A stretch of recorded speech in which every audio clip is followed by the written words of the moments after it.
neapărat să vă arăt o mașină nouă, dar mai întâi o să vorbim despre logo-ul meu nou, minifigurina care arată logo-ul. Mai noi am pus o pelerină, iar acesta este format din masca lui Lloyd, capul lui Jay, părul lui Lloyd și trupul lui Lloyd, Core.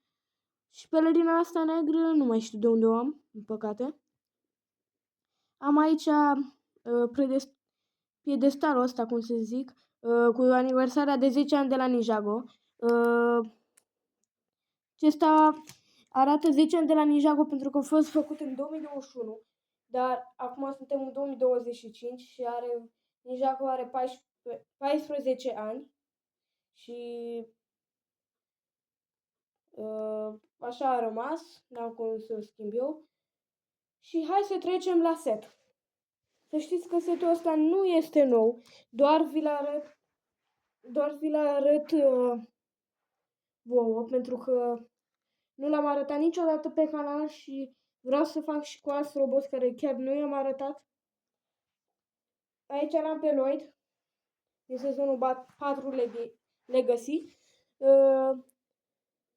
Are o sabie aici și despre el am discutat, doar o să vorbim despre mașină. Eu doar l-am pus aici ca să vedeți din ce set face parte această minifigurină. Scuzați-mă că s-a auzit pocnitul ăla, dar l-am scăpat pe parchet. Hai să începem cu mașina. Îmi place foarte mult cum are piesele astea, așa, cum să zic eu, de cauciuc, în care poți să aibă într-un fel amortizoare în spate. Și îmi place foarte mult chestia asta. 2021 pentru mine era ceva wow, pentru că atunci Lego n-a mai făcut niciodată așa ceva. Și chiar îmi place chestia asta, adică chiar zici care are amortizoare pe spate. Că uitați și voi, poți să miști și mașina așa, într-o parte, în cealaltă. Sau dacă vrei cumva să o ai un fel pe birou, dacă cumva te joci cu ea și o ai pe birou și vrei să o arunci așa, adică ajunge chiar, zici că e mașină reală. Și acum hai să vorbim despre ea și să nu mai vorbim de amortizările ei. Aici avem simbolul lui Lloyd. Da, știu că în videoclipul când l-am prezentat pe Lloyd, toate costumele lui Lloyd, am zis că chiar nu-mi place simbolul ăsta, dar aici cum este pus, îmi place mult mai mult față de a lui Lloyd. Adică a lui Lloyd era pe un fundal gri deschis și aici e cu un gri închis. Poate că dragonul nu e la fel de bun, dar măcar dacă era în spate cu griul ăla închis și era mult mai bine. Aici am două săbii, becuri verzi. Mașina asta e Legacy, nu știu dacă am mai zis. Pentru cei care nu știu, această mașină a apărut în sezonul 4, când Lloyd era la maestru 5 și trebuia să concureze pe role. Nu mai știu exact ce episod era, dar mi-aduc aminte episodul cum era, că era printre episoadele mele preferate Ninjago, sau din sezonul 4. Aici am un dragon mai mic, nu știu, nu se vede, să dau mult mai aproape ca să se vadă. Trebuie un pic să mișc mașina sau telefonul.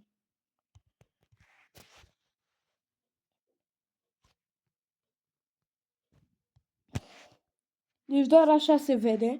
Am mai încercat posibilități, dar n-a mers. Îmi place foarte mult cum are simbolul ăsta de dragon. Dacă ar fi avut și în sezon simbolurile astea așa cu dragonul, energie și din astea și al focului și așa mai departe, mi-ar fi plăcut mai mult costumele astea Legacy. Dar pot să zic că costumele Legacy care nu mi-au plăcut cel mai mult au fost la lui Cole și Lloyd. Pentru că n-aveau simbolurile lor originale și îmi plăcea foarte mult simbolul lui Lloyd. Da, știu că Lloyd e ninja-ul meu preferat, dar pot să zic că simbolul lui pe spate era foarte bun. Aici la amortizoare ai sunt niște chestii în care, într-un fel, lasă mașina să nu se ducă cu roțile până aici. Că dacă cumva scoatem asta, cerc acum să... A, nu. E prinsă. Credeam că e piesă din aia care stă lipită. Mai încerc o dată. Nu. Mi-am dat seama ce este, dar pot să scot. Vă faceți griji. Din păcate nu vreau să scot prea mult pentru că după aia nu mai știu cum să pun mașina, cum să o refac. Și după aia nu o să mai pot face acest videoclip.